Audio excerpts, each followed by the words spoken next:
तो भगवान के अनेक अवतार और इन सब अवतारों के पीछे कुछ महत्वपूर्ण शिक्षाएं और कुछ महत्वपूर्ण लीलाएं जो भगवान इस धराधाम में करने के लिए आते हैं, ये सब हम मनुष्यों के लिए जानने, सुनने और बोलने के एकमात्र विषय हैं। श्रीमद् भागवतम में शुकदेव गोस्वामी परीक्षित महाराज को ये बात कहते हैं कि एकमात्र कोई एक ऐसा व्यक्ति जिसके बारे में सुना जाए, जिसके बारे में बोला जाए, वो अगर एक है तो वो परम पुरुष, परम भगवान। और यही प्रश्न के साथ श्री रामायण, जो कि एक महान इतिहास है, उसका भी आरंभ हुआ था। जिस समय नारद जी ने ये प्रश्न किया था कि क्या कोई एक ऐसा व्यक्ति है जिसके बारे में सुनने और बोलने से हमें परम संतोष का हमारे जीवन में प्राप्ति होता हो। और तब ये श्री रामचंद्र, सीता माता और इनके दिव्य ये लीला की कथा श्री रामायण आरंभ हुई। जिस तरह से श्रीमद् भागवतम में मनुष्य जीवन की दुर्लभता के विषय में कहा गया, दुर्लभो मानुष देहो, कि मनुष्य का जो देह है वो परम दुर्लभ है 84 लाख योनियों में प्राप्त किए जाने में। लेकिन मात्र मनुष्य का देह प्राप्त करना ही अपने आप में दुर्लभ नहीं, इससे भी बड़ी दुर्लभता ये है कि देही नाम शन पुंगुरा, कि ये देह बहुत क्षणिक है। इसीलिए इस देह में जिया जाने वाला प्रत्येक क्षण भी अपने आप में बड़ा महत्वपूर्ण है। और यही नहीं, इससे भी ज्यादा दुर्लभता क्या है, तत्रापि दुर्लभम मन्ये वैकुंठ प्रिय दर्शनम। जब हमें हमारे जीवन में भगवान के भक्तों का संग प्राप्त हो तो एक तो मनुष्य देह को पाना दुर्लभ, और उसके ऊपर इस मनुष्य के देह में भगवान के भक्तों का वैकुंठ प्रिय दर्शनम, ऐसे भक्तों का संग प्राप्त करना, उस दुर्लभता के ऊपर भी और बड़ी दुर्लभता प्राप्त हो जाती है। तो इसलिए भक्ति विनोद ठाकुर जी अपने प्रसिद्ध भजन में कहते हैं, दुर्लभ मानव जन्म लभिया संसारे। अगर किसी को इस संसार में दुर्लभ मनुष्य का जीवन प्राप्त हुआ हो, कृष्ण ना भजिनो दुख कहीं वो कहारे, कि अगर दुर्लभ मनुष्य का जन्म प्राप्त करके भी अगर वो कृष्ण का भजन ना कहे तो इससे बड़ा और क्या दुर्भाग्य हो सकता है। संसार संसार कोरे मीछा गेलो कर, ये जो संसार है जिसके पीछे हम भागते हैं, ये कैसा है, ये एक बड़ा जादुई और एक बड़ा भ्रामक है। लाभ ना कोई लो किचू गहित लो जंजाल। इस संसार के पीछे भागने पर भी आज तक किसी को कोई लाभ प्राप्त नहीं हुआ, और अंततः परिणाम क्या है, संशाने शरीर मम पौड़ी रहा रोहे वो, कि अंततः भक्ति विनोद ठाकुर जी कहते हैं कि ये शरीर शमशान में पड़ा हुआ पाया जाएगा। विहंग पतंग तय बिहार कोरी को, और उस पे अनेक प्रकार के कीट पतंगे आनंद करेंगे।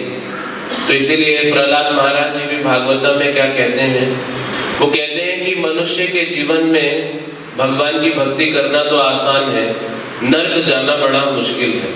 लेकिन इसके बावजूद भी लोग आसान काम ना करके एक मुश्किल काम अपने जीवन के अंदर करने के लिए तुले हुए हैं। जैसे प्रहलाद महाराज जिस समय भगवान नरसिंह देव प्रकट हुए, और नरसिंह देव के प्रकट होने का कारण अपने शुद्ध भक्त प्रहलाद को बचाना था, उसी प्रकार से जैसे प्रहलाद को बचाने के लिए भगवान नरसिंह का रूप लेकर आए, उसी प्रकार से वही कृष्ण केशव धृता, वो एक राघव यानी श्री रामचंद्र का रूप लेकर अवतरित हुए। इसलिए श्रील प्रभुपाद जी भक्ति रसामृत सिंधु ग्रंथ में कहते हैं, कृष्ण, राम और नरसिम्हा और चैतन्य महाप्रभु, ये सारे जो भगवान के अवतार हैं, ये बड़े महत्वपूर्ण और हमारी भक्ति और हमारे विश्वास को बढ़ाने वाले हैं। तो भगवान रामचंद्र जी की लीलाएं हमें श्री रामायण नाम के ग्रंथ में प्राप्त होती हैं और रामायण को वैदिक शास्त्रों की श्रेणी में, इतिहास की श्रेणी में माना जाता है। पुराण और इतिहास में एक मुख्य अंतर है। पुराण वो शास्त्र होते हैं जिन्हें लीला समाप्त होने के बाद लिखा जाता है और इतिहास वो शास्त्र है जो कि साथ साथ लिखे जाते हैं, जैसे महाभारत और श्री रामायण। तो रामायण की रचना उस समय हुई जिस समय ये घटित हो रहा था, इसीलिए इसे इतिहास की श्रेणी में रखा गया है। तो वाल्मीकि जी, जिनके बारे में आचार्य कहते हैं कि वो एक महान कवि, कि उनको महान कवि कहा गया है क्योंकि कविताओं में दर्शन को प्रस्तुत करना इतना आसान नहीं होता। दर्शन और कविता ये दोनों डिफरेंट डिपार्टमेंट्स, लेकिन वाल्मीकि जी ने कविता के रूप में रामायण की रचना की और उसमें इतना गहरा दर्शन भी प्रस्तुत कर दिया। और जब आप रामायण को पढ़ते हैं, जैसे श्रील प्रभुपाद जी ने जितने भी ग्रंथों का अनुवाद प्रस्तुत किया, उन शास्त्रों के साथ वहां पर तात्पर्य भी प्रदान किए। लेकिन जब हम रामायण को अगर बिना तात्पर्यों के समझने की कोशिश करेंगे तो मात्र ये एक उपन्यास, नॉवल की तरह ही आपको प्रतीत होगा, यानी कि कोई अधिक शिक्षाएं देता हुआ नहीं दिखाई देगा।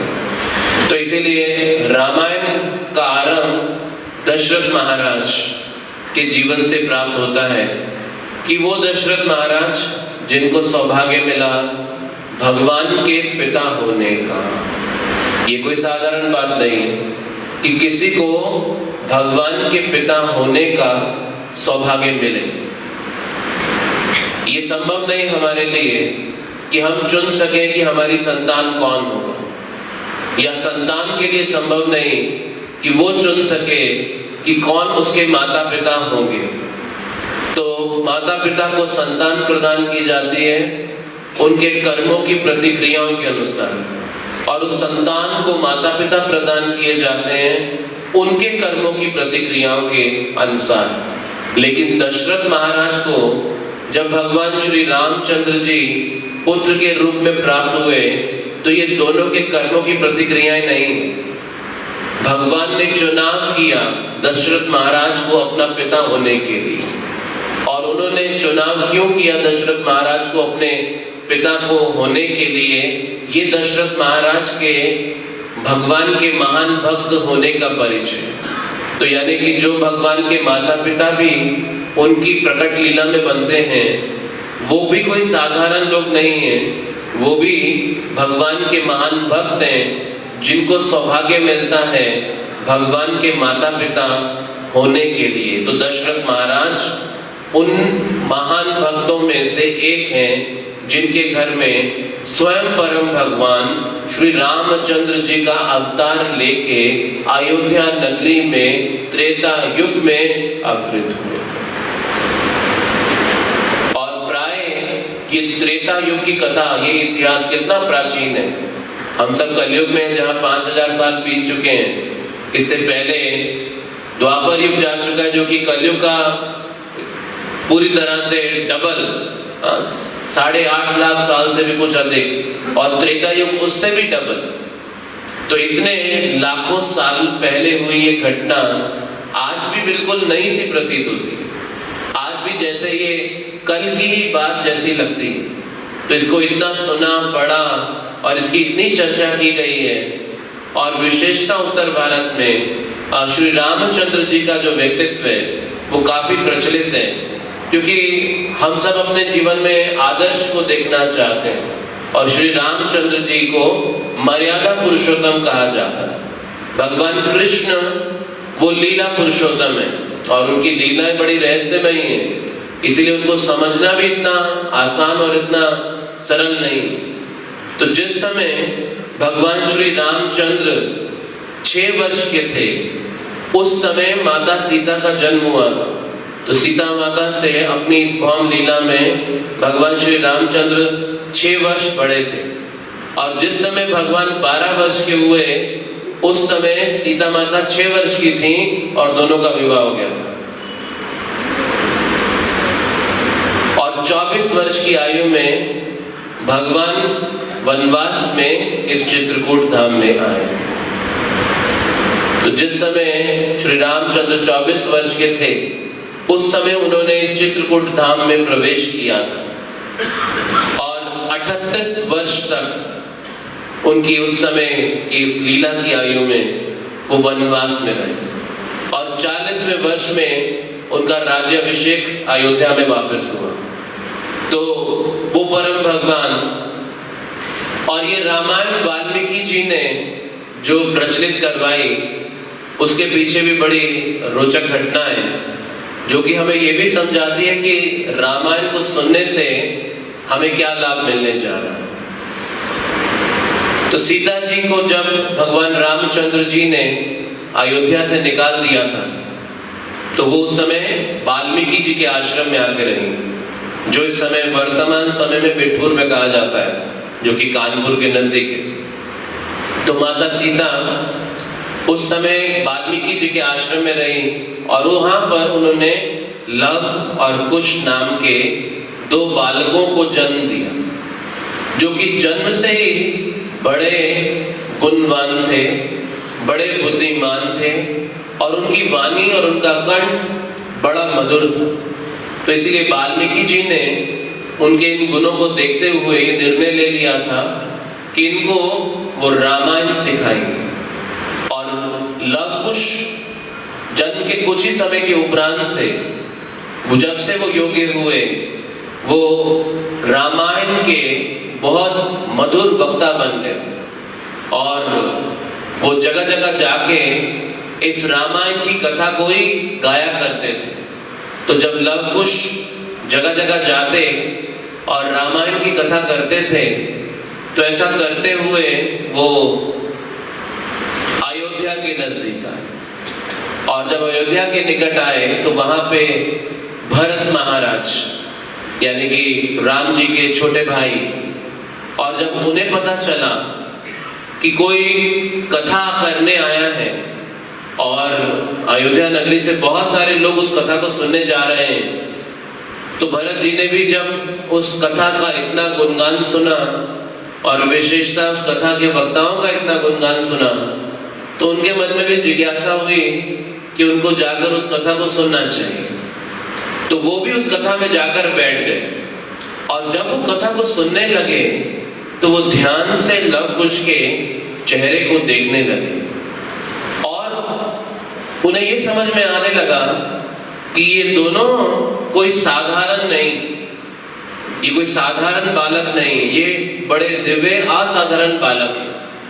और जब उन्होंने पूछा अन्य श्रोताओं से ये कौन है, और बताया कि ये लवकुश हैं और वाल्मीकि मुनि के शिष्य और उनके आश्रम में रहते हैं, तो भरत महाराज को इस बात में संदेह होते देर नहीं लग रही थी कि कहीं ये श्री रामचंद्र जी के ही पुत्र तो नहीं है। और उनके चेहरे को देखते ही भगवान का प्रेम उनके देह की कांति से दिखाई देता था और निश्चित रूप से भरत महाराज को समझ में आने लगा कि ये दोनों बड़े असाधारण हैं और दोनों के दोनों निश्चित रूप से भगवान राम के ही पुत्र हैं। तो भरत महाराज ने उनकी इतनी मधुर कथा को सुनते हुए ये निर्णय लिया कि इनको अयोध्या के राज दरबार में बुला के कथा करनी चाहिए। और भरत महाराज ने श्री रामचंद्र जी को बताए बगैर उनकी कथा को निर्धारित कर दिया और और लव कुश को आमंत्रित कर लिया और पूरी अयोध्या नगरी में प्रचार किया गया एक बड़े ऐसी वैभवशाली कथा का, और करोड़ों की संख्या में लोग उस कथा को सुनने के लिए आ रहे थे। और फिर भरत महाराज ने श्री रामचंद्र जी को भी आमंत्रित किया कि एक बड़ी सुंदर कथा होने जा रही है और आप भी उस कथा को सुनने के लिए आए। और बहुत सारे लोग इस कथा को सुनने के लिए आ रहे हैं। तो भगवान रामचंद्र जी सोचने लगे कि कौन आ रहा है जो इतना बड़ा आयोजन किया जा रहा है और क्या है इस कथा के पीछे रहस्य। तो भगवान राम के बैठने के लिए 18 स्टेप्स का एक बहुत बड़ा आसन बनाया गया। तो 18 स्टेप्स चढ़ने के बाद भगवान का दिव्य आसन था जिसपे भगवान रामचंद्र बैठे थे और उसे कहीं भी दूर से देखा जा सकता था। तो भगवान श्री रामचंद्र उस आसन पे बैठे बड़े दिव्य और बड़े अद्भुत प्रतीत हो रहे थे। और जब भरत महाराज ने उस कथा के वक्ताओं को लव और कुश को बुलाया और कथा उन्होंने आरंभ की, तो श्री रामचंद्र जी ने भरत महाराज को बुला के पूछा, इनका परिचय तो दो, ये जो वक्ता है ये है कौन। तो भरत महाराज कहते हैं वो मैं बाद में बताऊंगा, अभी आप बैठ के सिर्फ यहाँ पर कथा ही सुनो। तो भगवान राम देख रहे हैं इतने करोड़ों की संख्या में ये सब श्रोता लोग आए कथा सुनने के लिए और सब के सब टकटकी लगा के सिर्फ लव और कुश के चेहरे को ही बार बार देखे जा रहे थे। तो वो इतनी मधुर कथा कर रहे थे कि स्वयं भगवान रामचंद्र उनके बीच में बैठे हैं और कोई उनको नहीं देख रहा, जिनकी कथा चल रही है और सब के सब लव कुश को ही देखते जा रहे हैं। और भगवान रामचंद्र बैठे अकेले ऊपर इतने बड़े आसन में बोर होते जा रहे थे कि सभी लोग नीचे बैठे हैं और इन वक्ताओं की कथा का आनंद ले रहे हैं और मैं अकेला बैठा हूं यहाँ पर और कोई मेरी तरफ देख भी नहीं रहा है, ये सब क्या चल रहा है यहाँ पे। तो भगवान ने सोचा इतने बड़े आसन के ऊपर बैठने से अच्छा है मैं भी इन श्रोताओं के बीच में जाकर बैठकर कथा सुनूं। तो भगवान ने देखा कि कोई और उनकी ओर देख तो नहीं रहा, क्योंकि इतने बड़े ऊंचे आसन से नीचे आना तो जैसे ही कोई हलचल हो तो वो सबके ध्यान का केंद्र बन जाएगी। लेकिन भगवान इस बात के लिए बड़े सचेत थे कि कोई आवाज नहीं होनी चाहिए। तो भगवान ने बड़े राजसी वेश में बड़े राजसी गहनों को पहना था, तो अपनी छाती के दोनों गहनों को ऐसे पकड़ लिया कि ताकि आवाज नहीं होनी चाहिए, किसी को पता नहीं लगना चाहिए कि मैं ऊपर से नीचे उतरता हुआ आ रहा हूं। तो जब उन्होंने ऐसे हाथ रखा तो देखा कोई उनको देख तो नहीं रहा, लेकिन देखा कोई नहीं देख रहा, सभी के सभी लव कुश को ही देखते जा रहे हैं, उन्हीं की कथा से उनका चेहरा हट ही नहीं रहा है। तो भगवान एक कदम नीचे उतरे और एक कदम नीचे उतर के फिर देखा कोई देख तो नहीं रहा है, लेकिन कोई नहीं देख रहा था। उनके उठने से उनके एक कदम उतरने से भी किसी का ध्यान भगवान की ओर नहीं जा रहा। सब उस कथा को सुनने में इतने आनंदित थे, इतना रम गए थे कि स्वयं साक्षात भगवान जिनका गुणगान चल रहा है वो उनको भी देखना नहीं चाहते थे। तो भगवान की चर्चा का रस है ऐसा, इस भक्ति के श्रवण कीर्तन स्मरण वंदन इन भक्ति की विधियों का जो रस है कि भगवान की व्यक्तिगत उपस्थिति भी की कमी भी अनुभव नहीं होती। तो जहां पर यद गायन्ति मद भक्ता तत्र तिष्ठामि नारदा, जहां पे मेरे भक्त मेरा गुणगान करें उस गुणगान के मध्य स्वयं साक्षात भगवान उस शब्द ब्रह्म के रूप में प्रकट हो जाते हैं। और वो परम ब्रह्म जो उस शब्द ब्रह्म के रूप में प्रकट होते हैं उनकी अनुपस्थिति का अभाव भगवान की कथा और कीर्तन के समय नहीं होता। उनका साक्षात अनुभव इन शब्दों के माध्यम से किया जा सकता है और ये कहीं और नहीं, स्वयं श्री रामचंद्र जी की साक्षात उपस्थिति के समय चल रहा था। और भगवान ऐसा करते हुए एक कदम नीचे उतरते उस 18 स्टेप्स के आसन से नीचे आके श्रोताओं के बीच में आकर बैठ गए और किसी को पता भी नहीं चला कि भगवान सबके बीच में श्रोताओं के रूप में आकर बैठ गए। और किसी को अनुभव नहीं हो रहा कि भगवान बैठे थे वो कहां चले गए, जिनकी कथा हम सुनने यहाँ आए। सभी कथा में इतना दिव्य आनंद ले रहे हैं और सभी क्या, स्वयं भगवान भी अपनी कथा में आनंद ले रहे हैं। तो भगवान भी अपनी कथा में इतना आनंद ले रहे हैं कि वो भी भूल गए कि ये उन्हीं की दिव्य चर्चा और कथा चल रही है। तो इसीलिए जब उन परम भगवान की उसी कथा की चर्चा जब हम इस चित्रकूट धाम में आकर कर रहे हैं, जहां पर स्वयं साक्षात भगवान अपने पैरों से चल रहे थे, यहाँ उठ रहे थे, बैठ रहे थे, यहाँ अपनी दिव्य लीलाओं को कर रहे थे, तो उन साक्षात भगवान की उपस्थिति इस कथा कीर्तन के मध्य में हम सब भी कर सकते हैं। तो ये इतना शक्तिशाली अनुभव है, यानी कि जो परिणाम उन अयोध्या वासियों को लवकुश से कथा सुनने का मिल रहा था, वही कथा का लाभ जब हम चित्रकूट धाम में बैठे गुरु शिष्य परंपरा के माध्यम से सुन रहे हैं, तो वही परिणाम हम भी लाखों सालों के बाद इस स्थान पर यहाँ पर प्राप्त कर रहे हैं। इसीलिए ये जो विधि है ये अपने आप में इतनी शक्तिशाली है कि वो लाखों साल पूर्व का भगवान का साक्षात अनुभव हम सबके जीवन में इस कलयुग के हम सब बद्ध जीवों के हृदय में आज भी स्थानांतरित किया जा रहा है। तो ये महान आचार्यों की परंपरा, इन महान आचार्यों की परंपरा का ये विशेष योगदान है कि वो त्रेता युग में हुई इस श्री रामायण की लीला आज भी हमारे सामने सजीव है, वो कहीं धूमिल नहीं हुई। इसीलिए ये गुरु शिष्य परंपरा का जो संपर्क है, जो लाखों साल पूर्व चल रहा था, वो आज भी अनुभव किया जा रहा है। तो इसीलिए हम सबका ये परम सौभाग्य है कि हम सब इस चित्रकूट धाम में बैठे इस श्री रामायण की कथा को सुनने ही नहीं, उनकी उन दिव्य लीला स्थलियों को देखने भी आए और उस स्थान में, दिव्य स्थान में रह भी रहे।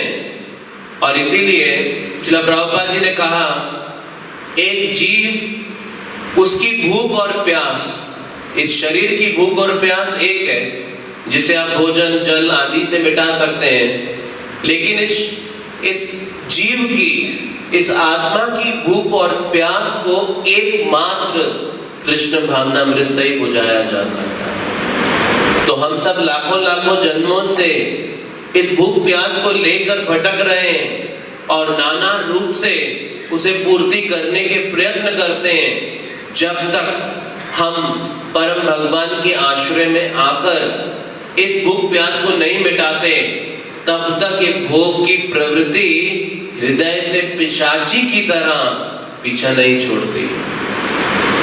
और वो भोग प्रवृत्ति, वो इंद्रिय भोग को चाहे हमने कितने ही नाना प्रकारों से क्यों ना किया हो, लेकिन वो आज तक हमें तृप्त नहीं कर पाया। इसीलिए श्रीमद् भागवतम में कहा गया है, धौतात्मा पुरुष कृष्ण पादमूलम न मुंचति मुक्त सर्व परिक्लेश पांता स्व शरणम यथा।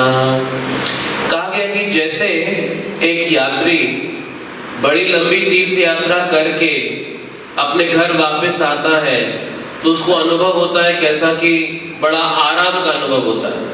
तो आप भी बड़ी लंबी यात्रा करके जब सब अपने इस पंचवटी और इस चित्रकूट के इस निवास स्थान पर आए, तो कैसा अनुभव होता है कि आराम का अनुभव होता है। तो उसी प्रकार से श्रीमद् भागवतम में शुकदेव गोस्वामी कहते हैं कि एक जीव अपनी 84 लाख की योनियों की इस लंबी यात्रा को करने के बाद जब कभी एक जीवन काल में भगवान के चरणों का आश्रय ग्रहण करता है, तो ये वैसा ही अनुभव है जैसे एक यात्री बड़ी लंबी यात्रा को करने के बाद थक के अपने घर वापस लौट कर आता है। तो जो अनुभव एक लंबी यात्रा को करने के बाद घर आने पे अनुभव होता है, वैसा ही अनुभव हमें जन्म जन्मांतरों के इस जन्म और मृत्यु के चक्र से घूमने के बाद भगवान के चरणों के आश्रय में आने के बाद प्राप्त होता है। और ये सब अनुभव को पाने के लिए ही हम सबको मनुष्य का जीवन मिला है। और इसीलिए जब ये अवसर मिलता है तो फिर इस अवसर से हमको जीना ही चुराना चाहिए। हमें एक क्षण भी अविलंब किए इस अवसर का अपने जीवन में लाभ उठाना चाहिए। तो चाहे बाहर से देखने में भौतिक आनंद और ये भक्ति का आनंद एक जैसा प्रतीत हो, लेकिन बाहर से देखने में लगने वाला आनंद का जो प्रभाव है वो एक जैसा नहीं है।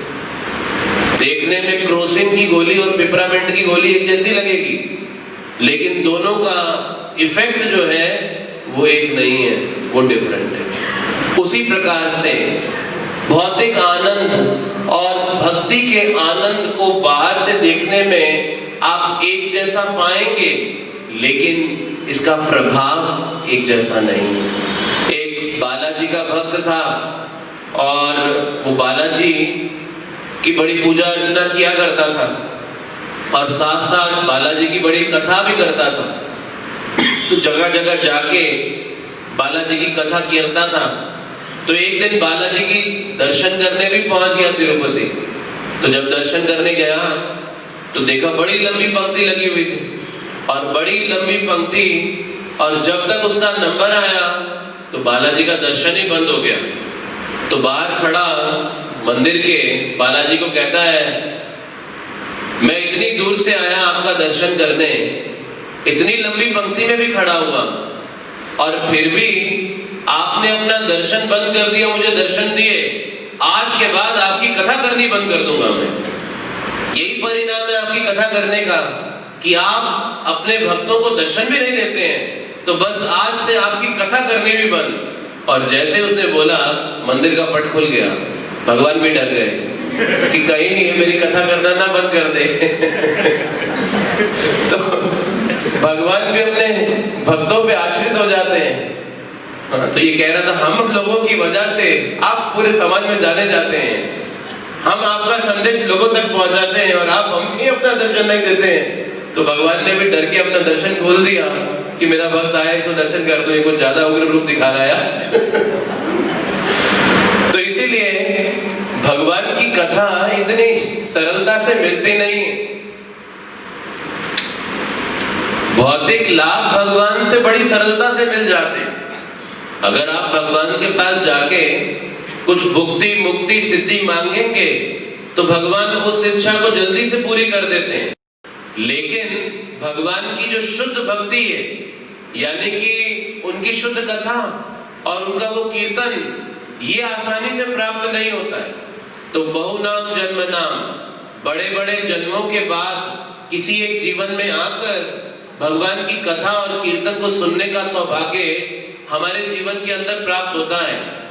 तो इसीलिए भक्ति की ये जो गाड़ी है, इसमें जो फ्यूल डलता है, ईंधन, वो ईंधन है कथा और कीर्तन का ईंधन। तो जितना इस भक्ति की गाड़ी में कथा और कीर्तन के ईंधन को डालेंगे, उतना लंबे समय तक ये भक्ति की गाड़ी चलती रहेगी और तब तक चलती रहेगी जब तक ये भगवान के चरण कमलों तक ना पहुंच जाए। इसीलिए अगर एक वाहन को चलाने के लिए कोई ईंधन चाहिए, तो भक्ति के वाहन को चलाने के लिए जो ईंधन है वो भगवान की कथा और कीर्तन का ईंधन, और वही इस भक्ति की गाड़ी को क्षण प्रतिक्षण चलाता जाता है। तो इसलिए हमारी भक्ति की गाड़ी को चलाने के लिए कभी कभी पुराने समय में जब गाड़ी नहीं चलती तो चार लोग मिलकर धक्का देते थे, तो फिर गाड़ी स्टार्ट हो जाती थी। तो उसी तरह से जब हमारी भक्ति की गाड़ी रुक जाती है तो भक्त आके धक्का लगाते हैं पीछे से जोरा, और जब धक्का लगाते हैं तो हमारी ये भक्ति की गाड़ी भी दौड़ना शुरू हो जाती है। Hare Krishna, Krishna Krishna, Hare Hare, Hare Rama, Rama Rama